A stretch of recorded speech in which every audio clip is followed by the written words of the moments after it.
Since through this conversation we're trying to get into the colonial mindset, it would be hard not to mention Mr. Churchill. Now, he has said an awful lot of bad things about Indians. He's gone on to say that Indians are beastly people with a beastly religion. Do you think it was just old school racism, or was it more than that? Was it a strategic plan to impose domination? The man was an out-and-out racist. About that, there is no doubt.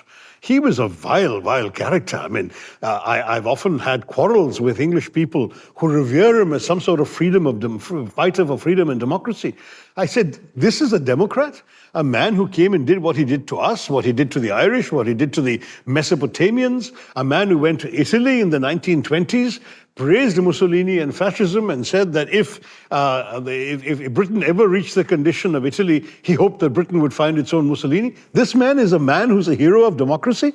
I find it pathetic, hypocritical and dishonest on the part of the Brits to exalt this evil figure who, to my mind, stands amongst the worst oppressors and tyrants of the 20th century.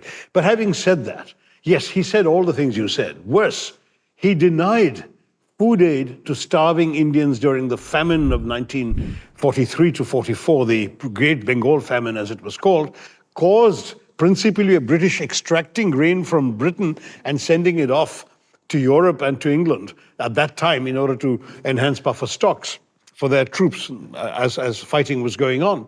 And when conscience-stricken British officials wrote to him saying that because of your decisions, there are people literally dying in the streets before our eyes, he wrote in the margin of the file, "Why hasn't Gandhi died yet?"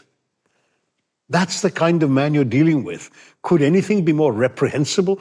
His own Secretary of State for India, Lord Amory, wrote in his private diary in 1944-45, "I cannot tell the difference between Churchill and Hitler."